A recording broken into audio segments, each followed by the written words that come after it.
अस्सलामु अलैकुम वरहमतुल्लाहि वबरकातुहु।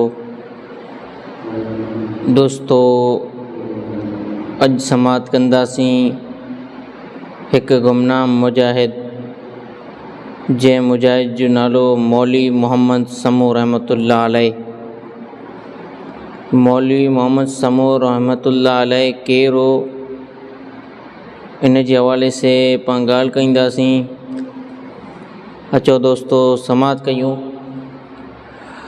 कुछ माण्हुनि जी दुनिया खां रवानगी खां पोइ ख़ानदान, दोस्त ऐं अहबाब, तालुक़ रखण वारा उनखे तमामु घणो यादि कंदा आहिनि ऐं उन जे हसनात जो ज़िक्र कंदा रहंदा आहिनि।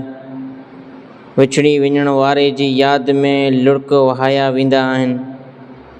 उन्हनि मां हिकु नानो मरो मौलवी मोहम्मद राऊ समू साहब पण आहिनि, जेके असांजे घराणे जा बहितरीन ख़तीब, दाई, मुबल्लिग हुआ।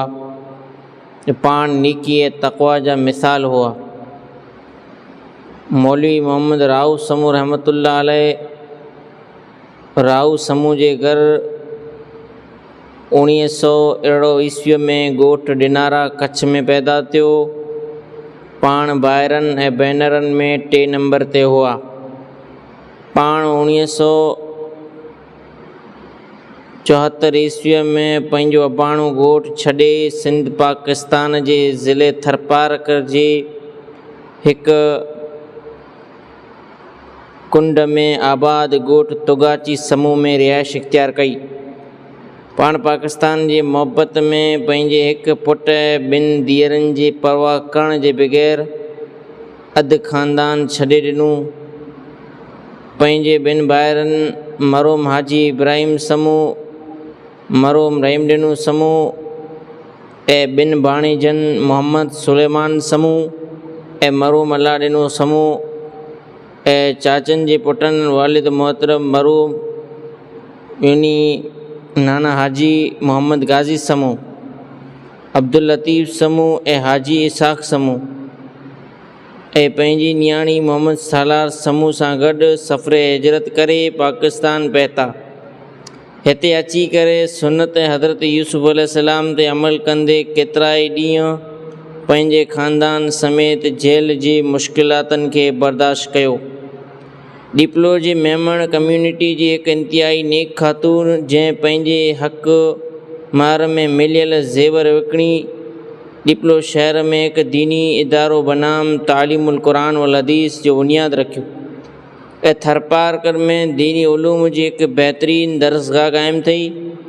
तंहिं साले ख़ातून जो इस्म गिरामी अम्मा मरियम मेमण साहिबा हो, जंहिं वटि सिफ़ारिश करण वारो मौलाना मोहम्मद उमर झूणे जो मरहूम हो। हिते उनखे ख़िराज तहसीन पेश करण जे बग़ैर नथा रही सघूं, छो त उन ॿिन्ही पंहिंजे ॿाहिरि हाजी ग़ुलाम मोहम्मद मेमण ऐं हाजी मोहम्मद मेमण, जेको सियासी हवाले सां वॾी अप्रोच रखंदो हो, उनखे चयो त ही जमात जा साथी आहिनि ऐं ही मौलाना अब्दुल रहीम पच्छमी जा मुआविन आहिनि। अवां इन्हनि खे जेल खां आज़ादु करायो। अल्लाह पाक कंहिं जज़ाए ख़ैर अता फ़रमाए। हाजी ग़ुलाम मोहम्मद मेमण ऐं अम्मा मरियम मेमण जे ताउन सां असांजे ख़ानदान खे जेल मां आज़ादी मिली। तालीम मरहूम मौलवी मोहम्मद राऊ समू साहब नादर क़ुरान मजीद ॻोठ कोर जमाली नज़ तलहार में ॻोठ जे मक़ामी आलिम वटि पढ़ियो ऐं प्राइमरी तालीम हासिल कई ऐं कुझु वक़्तु बदियन जे कंहिं इदारे में पढ़ंदा रहिया। मसलक अहल हदीस क़बूल करणु। असांजे ख़ानदान जा माण्हू बि तौहीद सुन्नत खां अणॼाण हुआ। क़ुरान सुन्नत जी साफ़ सुथरी ऐं सची दावत खे सभ खां पहिरीं क़बूल करण वारो मर्द मुजाहिद मौलाना मोहम्मद हसन सलफ़ी जो वालिद हाजी मलूक उर्फ़ अब्दुल शकूर हो। उन खां पोइ ख़ानदान जे कुझु माण्हू मसलक अहल हदीस खे क़बूल कयो ऐं नाना हाजी मलूक हज़रतुल इमाम मौलाना अब्दुल रहीम पच्छमी रहमतुल्लाह अलैह जा कच्छ गुजरात में दलाइल ॿुधी मसलक अहले हदीस इख्तियार कयो। अहिड़ी तरह पंहिंजे टिनि भाइरनि खे मौलाना अब्दुल रहीम पच्छमी जे साम्हूं पेश कयो। मौलवी मोहम्मद राउत समूह, मरहूम रहीम ॾिनू ऐं मरहूम हाजी इब्राहिम समूह। मौलाना अब्दुल रहीम पच्छमी बि मौलवी मोहम्मद समूह खां इम्तिहान वरितो ऐं मौलवी मोहम्मद समूह खे ॻोठ ॾिनारा कच्छ भुज जी जामे मस्जिद में इमाम मुक़ररु कयो। उन ॻोठ में दावत ऐं तबलीग जे हवाले सां अज़ीम मुबल्लिग मौलाना अब्दुल रहीम पच्छमी, मौलाना दाऊद राज दिल्लीअ वारो, मौलाना मोहम्मद तैयब खत्री, मौलाना अब्दुल्ला नोड़े ॻोठ सुइले वारो, मौलाना तनाउल्ला नेपाली पिणु शामिल हुआ। मौलवी मोहम्मद समूह खे हमेशह मस्जिद जी आबादकारी जो फ़िक्रु हूंदो हो ऐं उन मौलवी हमेशह मस्जिद जी फ़िक्रु करण जो उनखे नसीहत कयो। दीनी तालीम सां मुहबत। मौलवी मोहम्मद राउत समूह दीन सां इंतिहाई वधीक लाॻापो रखण वारो ऐं दीनी इल्म सां प्यार करण वारो हो। बावजूदि उनजे जो पाण बाक़ाइदा उलूम अरबिया जी तालीम हासिल न कई, लेकिन दीनी कुतुब ऐं रिसालनि जो मुतालो कंदो हो। पाण शुरू में ई मौलाना मोहम्मद जूनागढ़ी जो किताबु पढ़णु शुरू कयो। पाण शुरू में रफ़ुल यदैन न कंदा हुआ। जॾहिं मौलाना मोहम्मद जूनागढ़ी जी किताब जो मुतालो कयो त हिकु दफ़े मौलाना अब्दुल रहीम पच्छमी खे चयऊं त जूनागढ़ी हक़ आहे, जूनागढ़ी त रफ़ुल यदैन जा दलाइल ज़िक्र कया आहिनि, हाणे असां छा करियूं? मौलाना अब्दुल रहीम पच्छमी रहमतुल्लाह चयो त इहो ई हक़ आहे जेको मौलाना जूनागढ़ी लिखियो आहे, लिहाज़ा अवां नमाज़ में रफ़ुल यदैन कंदा करियो। नाना मरहूम मोहम्मद राउत समूह मौलाना जूनागढ़ीअ जी ख़ुतबात तां तयारी करे जुमे जो ख़ुतबो इरशाद फरमाईंदा हुआ।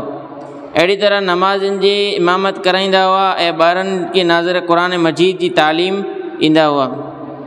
क़ुरान मजीद जी तालीम हासिल करण वारा मौलवी मोहम्मद समूह रहमतुल्लाह अलैह जा शागिर्द मौलाना मरहूम हाजी इब्राहिम समूह ऐं उनजी भाणेजी करीमा अदब ख़ातून ऐं उनखां अलावा हिकु वॾो तादादु आहे। बल्कि पाण रहमतुल्लाह जी ज़िंदगीअ जा कुझु साल ॻोठ हाजी मखो खुरम नज़र रहमानाबाद ज़िला थरपारक में रहिया। उते ॿारनि सां गॾोगॾु ॿारड़ियुनि खे बि क़ुरान मजीद जी तालीम ॾिनी। पाण उलमानि सां तमामु घणी मोहबत कंदा हुआ। पाण मौलाना अब्दुल रहीम पच्छमी ऐं मौलाना दाऊद राज जा त वॾा मदाह हुआ ऐं उन्हनि जा ख़ुतबात पिणु वॾी दिलचस्पी ऐं दिलजमईअ सां ॿुधंदा हुआ। पण सीरत रसूल सल्लल्लाहु अलैहि वसल्लम में सीरत सहाबा किराम जो मुतालो शौक़ सां कंदा हुआ ऐं मौलाना सादिक सियालकोटी जी किताबनि जो तमामु घणो मुतालो कंदा हुआ। मौलाना अब्दुल सलाम बस्तवी रहमतुल्लाह जी किताब जो बि मुतालो कंदा हुआ। पाण केतिरा ई दफ़ा रमज़ान में एतिकाफ़ मौलवी अब्दुल रहीम ताक़िब समूह सां गॾु वेठा ऐं चवंदा हुआ त एतिकाफ़ अल्लाह पाक सां राब्ते जो वॾो ज़रियो आहे। पाण जिते बि वेंदा हुआ पंहिंजे पोटनि पोटियुनि ॾोटनि ॾोटियुनि खे क़ुरान मजीद जी तालीम ऐं मसनून दुआऊं यादि करण जी तरग़ीब ॾियारींदा हुआ। पाण अक़ीदा तौहीद ते सख़्तीअ सां कारोबंद रहण वारा ऐं मुतबे सुन्नत हुआ। रस्मनि ऐं रिवाजनि सां दिली नफ़रत कंदा हुआ, बल्कि कोशिशि कंदा हुआ त शादी बग़ैर कंहिं रस्म रिवाज जी सादगीअ सां हुजे। पाण नमाज़ ऐं तिलावत क़ुरान जा पाबंद हुआ। शब ज़िंदादारीअ वारी खूबी पाण में पाती वेंदी हुई। रात जे पोएं पहर में पाण उती मस्जिद ॾांहुं वेंदा हुआ। नमाज़ फ़ज पढ़ण खां पोइ ॻोठ जे ॿारनि खे क़ुरान मजीद जी तालीम लाइ विहारींदा हुआ। वॾी कोशिशि जुस्तजू करे रमज़ानुल मुबारक जे आख़िरी अशरे जो एतिकाफ़ कंदा हुआ। हिकु साएदार वणु।